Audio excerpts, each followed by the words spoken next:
Sa kanyang bawat paglangoy, mas napapalapit siya sa pag-abot ng kanyang mga pangarap.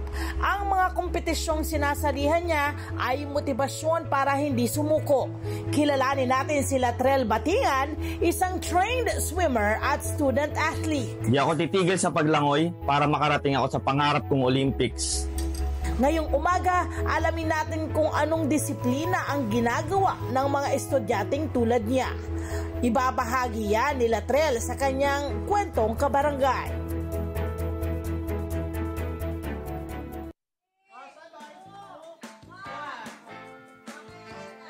Yes! Eto na si Latrell! Latrell, tara na!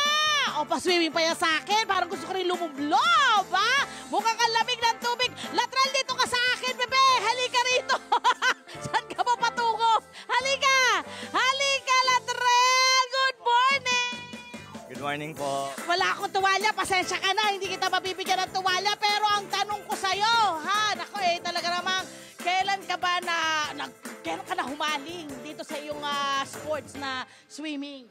Nag-start po ako, 9 years old po ako. Grade 3 po yun, ng bakasyon po. Pagkatapos to, nung nag-start ka, ano ba yun? Parang nag-swimming lang kayo ng pamilya o talagang nakita mo na parang meron ka ng gustong sundan na swimmer? May ganun ka na bang thinking mo? Wala po. Nung una po, mahilig lang po talaga ako sa tubig. So, parang tinatanong po ako anong sports yung gusto ko. Tapos swimming po palagi yung sinasabi ko. Pero yung pangalan mo raw maisinod sa pangalan ng basketball player eh. Sino ba yun? Yun nga po, si Latrell Sprewell po, yung basketball player po na Di dapat basketball. Para napunta sa swimming. Yun nga po, dapat po basketball po yung gusto talaga ni tatay. Kaso nga po, medyo mapayat po ako nun, tsaka maliit po ako. So, yun po. Asan yung tatay mo? Asan yung Ba't? Pulkat na payat?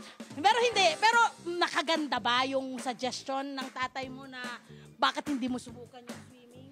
Opo, naman po. Kasi po, parang, gusto ko rin po naman nagustuhan ko rin yung ginagawa ko. So, mas madali po ako na, nag-excel. Diba? Minsan akala natin yung rejection hindi maganda. Pero hindi natin alam, redirection lang pala. Dahil itong si Latrell, ang dami mo ng awards. Flex mo naman sa amin yan. Ngayon, pwede mo i-flex sa amin yan. Ano ba yung mga awards na yan? Yung pinaka-recent po is bronze medal and silver medal po sa NCAA.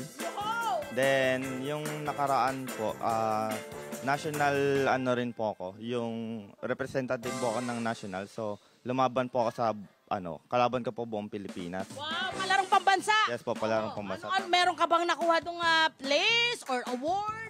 Wala po. Pinakamalapit ko po pang-4 po.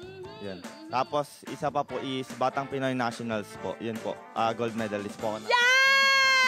Okay, sa mga kabataan na katulad mo na baka naliligaw yung litong-litaw kung ano ba talaga yung gusto nilang sports na pasukin, no? Paano ba yung naging proseso mo para masabi mo na hindi, sports na talaga yung papasukin ko. Ito na talaga yung pangangatawanan ko.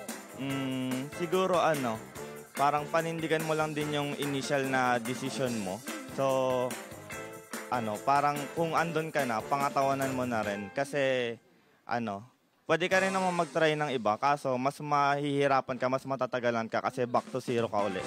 So, ito na, Latrell. Siyempre, hindi yung sports, akala nila, dali-dali lang yan. Hindi, di ba? Kailangan mo mag-training. Gaano katindi ang training na pinagdadaanan ng isang professional na swimmer? Pagka, pag mas papalapit po yung laban, so mas marami po. So mostly, ang isang session po is tumatagal ng 2 hours. So, around 5,000 meters po yung nilalangoy namin. Then, advisable din po na twice a day. Tapos, meron ka pa pong muscle training, which is yung dry workout po. Parang sa gym, ganun. Baga kailangan consistent ka, Naku, congratulations at maraming salamat. Sana ay makarating ka sa Olympics. Ay, yan ba ang target mo? Opo. Alam mo, ipagpipray namin yan. Galingan mo ng galingan sa yung training, ha? Tsaka sundin mo yung tatay mo. Tatay mo ba yun? Hindi ba yung tatay mo? Pakilala mo sa amin yung tatay mo. Ba't hindi mo dinala yung tatay mo rito? Ayun pala si tatay. Hi, tatay. Ayan. Hi! Smile mo! Mga Connect 25. This is Love and New Verbo for more love to the